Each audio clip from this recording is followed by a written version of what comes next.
I'm just going to start this by saying I've traveled to Asia, South America, Europe, the South Pacific.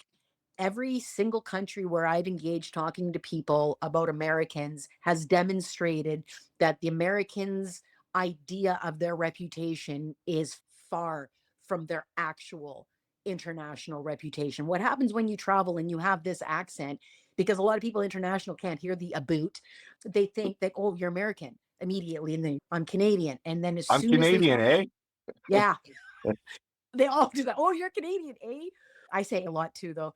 And then they always want to give you their opinions of Americans and their affection for the firearms. Well, here's the funny thing is, though, even 10 years ago, I knew Americans that when they traveled overseas would actually put Canadian flags on their bags. Yep, And you're like, that's something, right? That says something. it does. And I wish that they would talk to all of the other loud, arrogant Americans who are telling us you're going to be the 51st state because without us, you're nothing. We're the biggest, toughest guys. Like they look in the mirror and they see tens, man. And the rest of the world looks at them. And the number is a lot lower. I'm just saying. I think it's tough because during World War II, US really started becoming an economic powerhouse by staying out of the war and pushing ammunitions, and they were building and they were making money while the rest of the world was suffering in a war.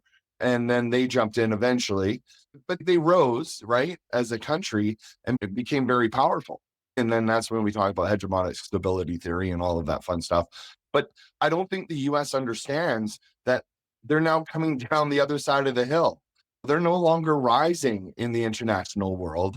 They're actually falling. And I think for them, it's hard because they always think that they are number one Yes. and they're always going to be out there and they're the big dogs. But I don't think they realize that, especially under Trump now, is they really are falling in the international community. And I think it's hard for people when they used to think, hey, I'm number Yep. one, and now go, you're not. And I also think that they're not, I think that they are super falling from international ranks. Did you see the clip where there was a Democratic, I believe she's a senator, she was calling out Mike Johnson saying the president's unwell. And she said, our enemies are laughing at us. I think there's some people who realize what's happening to the United States internationally, but domestically too. So Trump fired the person who had brought job numbers out. Right now, they would have released job numbers today, but because the government is shut down at the moment, they don't have job numbers. But there was an independent report about job numbers that came out, I think yesterday or the day before. It was from a company that handles payroll for non-government jobs. And they came out with a report that showed that the states lost 32,000 jobs in September. They reported a big drop of numbers, but then they reported that where the job losses were. Small companies got hit the worst, medium-sized companies got hit the second worst. So both of them saw a decline in jobs. And then the large companies, those guys got more jobs. Medium and smaller companies are not going to survive the kind of trade war that he is inviting. Larger companies can wait it out a little bit more. They have more capital to sit on to wait it out until it comes into their favor, but it's going to come into their favor at the expense of small and medium sized companies. And when they're weak, the bigger companies are going to come and Pac Man them all up. They're just yep. going to come until there's maybe 12 to 14 guys running every single industry in that country. But that's what the US wants. That's their whole plan. That is their plan, to keep the majority of Americans subservient to the large corporations. Don't go to school, just go out there and work for Walmart. Don't think about your lives. Watch Honey Boo. See what's next on Love Island. Don't worry about the world around you. Just go to work, make money for the billionaires. Don't say boo. Hey, well, what's coming up next on Love Island 2 or whatever. But anyway, uh, they're not so great live. Yeah. It's sad that people don't realize that what's really happening, and it's happening. They want the money into those large corporations. The taxes or the tariffs that are out there, small companies independent people, they're never going to get past it. Large corporations can negotiate certain things with other countries. If you've got a large tariff with another country, you can go to those manufacturers and say, hey, can you reduce the price of each item so that I'm not paying as much in taxes? And on the reverse side, they can then charge them an administration fee that would not be tariff. It's just an administration fee. So those fees can go elsewhere, not all of them, but they can negotiate that stuff. Most of the other independent or small companies, they have no buying power. They have no way of doing that. So That's what it it, is. The buying power. They don't have it's just another example, whether you're talking about a billionaire or a big business, they have the advantage, they have the cards, so to yeah, speak. they also have, and you and I know this as well, they have the ability to still make money in other facets. So Yes. our profits are down. Maybe we don't need so many people working this week. Yes. So we don't have to pay out as much money to our employees for this week. So we can end up showing some profits at the end of it. Yeah. Yeah. Labor. Yeah. That's really what it is. They still have jobs, but instead of getting 30 hours a week, now they're only going to get 15. And the people that are coming into to shop or receive products from these places, they're the ones that are going to pay with the poor service, but it won't matter because at the end of the day, they're large corporations. People are still going to buy from them and do things from them. And they're just going to save money in other ways. And that's just, they're going to ride it out. It is what it is. It's big Yeah. business. We Yeah. know that's going to happen. The labor lever makes the most difference because labor is your biggest controllable cost. You got a lot of Yeah. people who are in those jobs who live paycheck to paycheck Yeah. and they rely on their paycheck being a certain amount. And if they're getting 30 hours a week consistently, they plan their lives over how much that looks like on a Yeah. paycheck. And then at the end of some quarter, all of a sudden the paycheck is half the amount. I think it's shitty. Yeah, I'm going to spend this much money. And I would never expect anyone, especially anyone who's only working part time and working 24 to 30 hours a week, who go out there and be like, I can afford a cell phone. I can maybe get a car payment. I can do all these things. And then all of a sudden, your hours are slashed in half. Now you can't make that car payment. Now you're not paying your cell phone, or what are you doing? And you didn't And know a month ago that it was going to happen. So you could have planned accordingly. exactly. And that's where you can see if the tariffs continue, the trade deal or trade, if it continues, you can see how a recession is there. People are going to start making less money. They're going to be out of jobs. There's going to be less money to go buy goods. And if people aren't buying goods, especially the frivolous stuff, those industries are going to get hit hard. It's going to be interesting to see. It really is, especially down in the US, right? Yep. So, And it's not just about the industries because it's not realistic to feel empathy for an industry, but people work for the industries. yeah. So when an industry suffers, the people who have those jobs, who rely on those jobs to feed their families, that's who gets hurt. And the people making these decisions and the people pushing this forward don't give a shit. No, the people making $10 million a year as the CEOs of the company, they're making $10 million a year. They're going to make the $10 million a year no matter what. It's the people that are making minimum wage, working 30 hours a week that are going to go down to 15 hours a week because we're not selling the products that we should And have to even make the if money that we need to. even if you were a CEO who faced the same sort of cut and your salary got cut, it wouldn't be all in salary, it'd be in compensation too. But let's say your pay gets cut and you get only 5 million a year. You don't need that much more than everybody else. I understand wanting to have nicer things. I understand the desire, the ambition to make more money and to get nicer things. I don't understand how, as a society, we can allow the gap to continue to widen. Nobody needs to be a billionaire, man. And there's such a huge difference between millionaires and billionaires. So I'm Yeah. not saying nobody deserves to be a millionaire. I'm fine with But millionaires. I'm not okay with billionaires. There's no such thing as an ethical billionaire. I personally find it disheartening to think of a CEO making $10 million a year. And the majority of people that are working there are all at minimum wage. We're scraping by. Meanwhile, this person's making 10 million and the shareholders are making a ton of money because the company's making a ton of money. But everyone that puts in the work and does the stuff Yes. to make that company run is barely feeding their families. It's baffling to me as a society how we get so trapped in this cycle. And it's the cycle of the United States is that's what they want. down there for sure. Obviously, it's happening up here as well in Yep. Canada, but in the US, that is their model. That's what they Yep. want. Keep people impoverished and just completely oblivious to everything else that's going on. Keep them entertained. Did you Should see we the give them a movie? good deal on TV, on all the different TV channels and whatever, so that they don't think about anything else? All right. Have you seen the movie Don't Look Up? No, I don't think I have. Oh, Rob, you have to see that movie. It's exactly what you're describing. So it's about these two scientists, Jennifer Lawrence and Leonardo DiCaprio, who know Oh, that. I saw the trailer for that. And it's all about how they're trying to warn everybody, hey, the asteroid's going to hit Earth. It's like we're all about to die. And Yeah. everybody's, oh, look at what this social media person is doing. Oh, look at that shiny object. And they just can't hear the message because they're so absorbed in superficial things.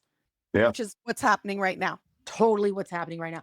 Actually, But that's how it's always been, even right back to the Roman Empire. The Roman Empire, when all the people started getting a little antsy about what's going on and started looking at what's the government doing, what are we? They go, oh hey, guess what? We're gonna have a big show. Come on out and watch people die. you entertained. For months after that, everyone was all buzzing and their lives were better because they got to see these gladiators or whatever the show was at the time, and they totally forgot about their crappy lives. Good catch. Yeah. And it's been used ever since. It really has. It's just keep the people poor, keep them entertained.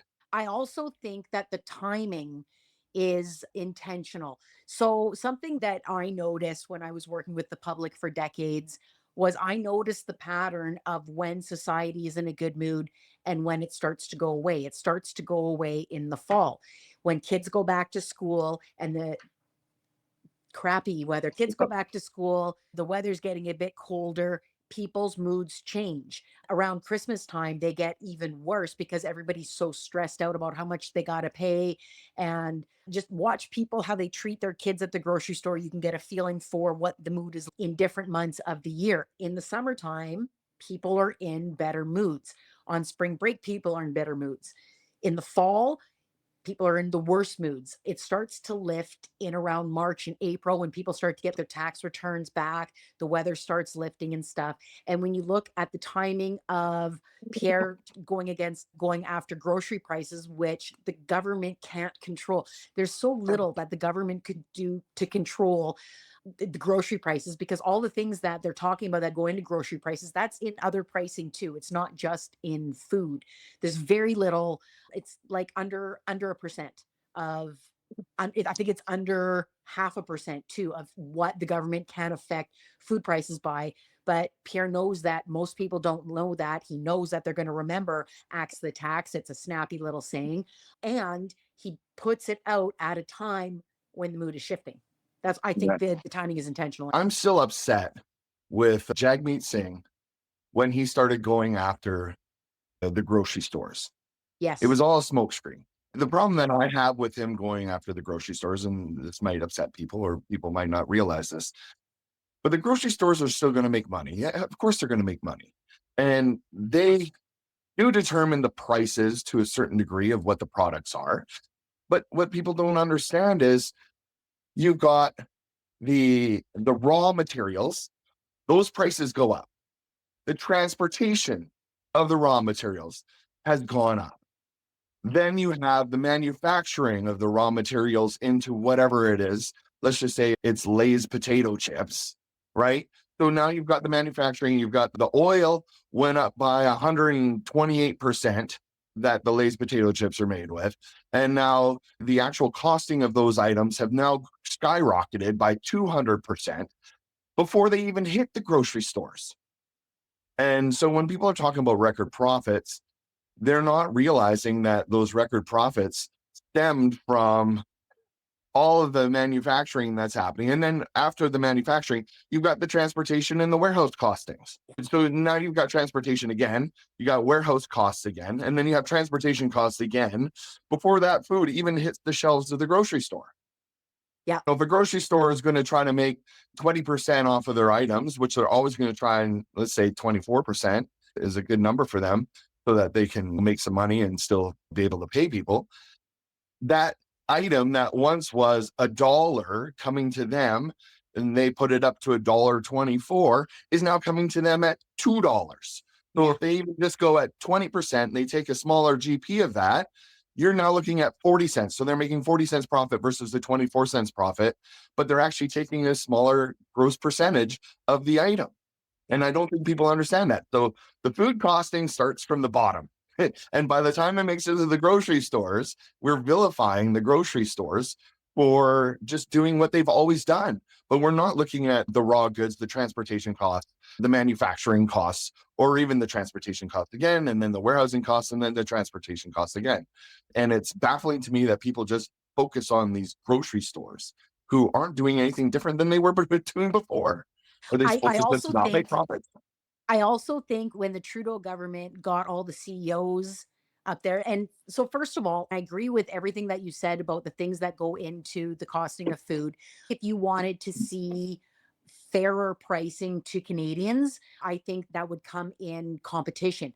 You got three Canadians and two Americans running every single grocery store in the entire country. One hand, two Americans, three Canadians. That's it. If you brought in more competition, that's the only way. Because any other way for the government to control any pricing, we would call government overreach. We would say the government shouldn't be capping how much I can make, but I do believe that they should be more careful in allowing the bigger companies to gobble up the smaller companies until there's only one company left. So I think that comes in with competition. I think that the government needs to strengthen their competition bureau. The competition bureau said, and I'm going away from groceries, but just to pick on the competition bureau here for a minute, they said that Rogers shouldn't be allowed to buy up Shaw because then they would create a monopoly. Guess Yeah. who owns Shaw? Right? Give the competition a backbone to prevent the monopolies, to prevent the smaller guys from becoming so big that they gobble up the smaller guys, give smaller guys a chance. Bring in, that's what I would do. If I was Carney, I'd be calling Aldi right now, I'd be calling Germany, going, hey, send in your big guy grocery store. And then I would also be creating programs to let smaller companies come and have smaller grocery stores without having to be a franchise for one of the three guys. The other thing is that for consumers out there, if you really want to affect the prices of groceries, don't just buy whatever you want when you go to a grocery store. Buy the stuff that's on sale. Like focus on the sales stuff because those are the loss leaders. Those are the things that the companies aren't making very much money on. But if you go out and you're like, I really need to get peanut butter. Oh, it's not on sale, but I'm still willing to spend $7 on this jar of peanut butter because I just want peanut butter. Guess what? You just contributed to it. If you don't buy that jar of peanut butter because it's not on sale, the analytics are going to say, hey, we need to start putting some of this stuff on sale because we're backlogged on it. We're not even selling any of this stuff. So you got category teams that are going, okay, I think we need to do something about this so we can pump this through. So they're going to lower the prices of the items. If there's certain things that you want and they're not on sale, just leave them on the shelf.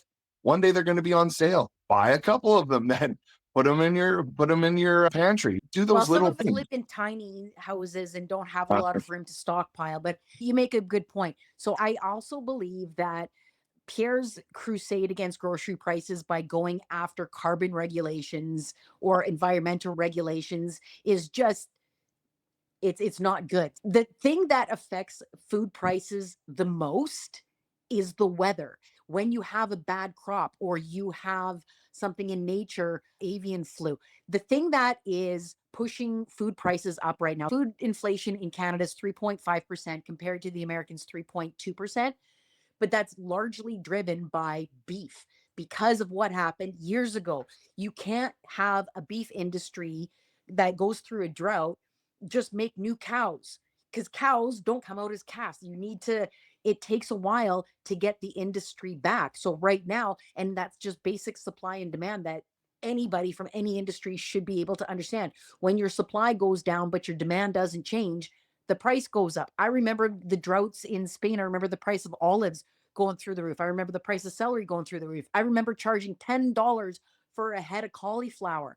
And those were all weather related instances. yeah. And that's really what it is. There's obviously the supply and demand. The lower the supply, the higher the demand. the higher people are going to want to make money off of it. Hey, I can only produce 10 of these. I used to produce 100, but for me to survive, now I got to charge you these for these 10 the same price as what I would have charged you for 100 because Yep. I got to make my money. I got to still survive. Right. So I always say, man, just shop the deals, shop the deals, And But go in and shop the deals. you want to pay more for poultry, keep supporting the because ostrich farm, the ostrich farm. We have a $6.8 billion poultry industry in Canada that Mhm. has trade agreements for $1.75 billion That's right. of exports. And those rely on certain practices that were the same practices under Stephen Harper. This isn't, don't listen to Pierre and think that this is a liberal thing, because if Stephen Harper was the prime minister, the same laws were in place. And the CFIA isn't liberals, the CFIA are public service workers. It's ridiculous to think that an institution that is paid for by the federal government has all employees that vote for that party. What do you think happens when the Conservatives lost the election? You think that the CFIA just emptied out and then all the Liberals came in and filled up all the spots? No, that's ridiculous. yeah, And it's then going they to hurt changed all the rules. yeah, and it's going to hurt the industry. One other thing is when Rob said buy what you need, not like what you want, don't overbuy too. Like Oh, Canada's waste is 30%. As a country, we waste a third of our food. If waste comes down, the prices come down. If you aren't throwing as much food out, and it would have to be like as a country, because a lot of that waste is household, but not all of it. A lot of it is restaurant waste. A lot of it is grocery store waste. If we did what France did and made it illegal for businesses to throw out food, you would see less waste. Not the portions are freaking ridiculous. You know what? That's another thing I would do to reduce waste. I would make restaurants have menus that have small, medium, and large. Rob is twice yeah. my size, but we order from the same we order from the same menu. It doesn't make sense that I'm going to eat as much as somebody who's a lot larger than me. Same menu. I like the fact you at least gave the option of small, medium, and large because I was going to lose my mind. You're like, make this portion smaller. I'm like, no, do not make Not them for me. smaller. What am I going to do? I won't even be able to go eat out anymore. It'd be costing me too much. I'd be like, I'll take 2 of this and 2 of that. It's ridiculous to think that everybody is can eat the same amount of portions. You don't do that when you're at your house. When I'm making dinner, I'm not giving my husband the same amount that I'm taking because he can eat way more than me. It's ridiculous that restaurants only have smaller portions available for seniors or kids, in my opinion. They would No, waste less. 100%. Or you get some sort of public shaming if you can't finish all your food. And be like, shame on you. Shame on Actually, you. there's a place called the Elbow Room at the bottom of Davie. I don't know if it's still there. It was there like decades ago when I used to go, and it was super fun. But they had a rule that if you didn't finish your food, you had to donate to a Loving Spoonful, which is a charity that helps people with AIDS. No, that's nice. I That's donated every single time I was there because I can't finish my food. I can't do it. Just want to, we got off track with the food pricing, but I know why. It's something that both of us are very passionate about. I get it. Just quickly, what do you think about the United States government shutdown? if I see another Republican come out there and blame the Democrats for the shutdown, I'm going to lose my mind. But do you know what the funniest part was? If anyone can even look this up, Caroline Levitt went on there and started blaming the Democrats for the shutdown. But then she basically threw out the threat afterwards, where she ended up saying, all it takes is for the Democrats to come back and vote in this bill, and all of this won't happen. Yeah. And you literally just said that this is all happening because they won't vote for your bill. You guys did this. Like you can't sit there and blame the Democrats for it. You're basically trying to strong arm them in passing this bill that's going to raise the medical insurance on 15 million Americans through the roof, as much as 75% or more. And you're blaming them, but yet you just said it'll all go away. Yeah. I have a question. Do you think that they're doing this to take focus away from the Epstein files? They won't Yeah. swear her in. So Thank They you. won't swear her in. there's a She'd be new, the 218th signature. yeah, Yeah, exactly. she So would be the she'll get 218th elected, signature but they that won't they need. swear her in. I don't believe that they're doing this for the sole purpose of distracting from the Epstein files. I believe that it is one of the perks of it. I think that they have an agenda for a lot of things. Project 2025 is another one. I'm going to try to make a video about that in a bit. So Yeah. I'm going to put together all the clips of Trump saying, no, I don't know anything about, I'm not doing this Project 25. No, I'm not doing it. And then yesterday he posted, hey, guess what I'm doing today? I'm meeting with the Project 2025 guy and we're going to do some of the stuff that's in Project 2025. Oh, he's literally basically coming up. Here's the thing is, he's now at a point where he feels that he can do no wrong. He can do whatever he wants on this high podium where he thinks my crap doesn't stink and I can do whatever I want because I'm the all powerful Wizard of Oz and I can tell you exactly what I'm going to do now. And there's nothing you're going to be able to do about it. And he's laughing. He's laughing at everybody. He's laughing at all the people that voted him in, who believed him for everything that he said, that he's now lied about. And yet they're still following him. I think his support is starting to chip. I think this isn't just about the Epstein thing, too. I think they're trying to avoid the midterms. I don't believe that they want to go to another election. I think he knows he's cooked in the midterms. I think that he's lost way too much support. There was a poll that came out about this shutdown, about what the Democrats want, and it showed that the majority of MAGA supporters support what the Democrats want. The Republicans are misrepresenting it. They're saying that the Democrats shut down government because they want illegal aliens to get Medicare.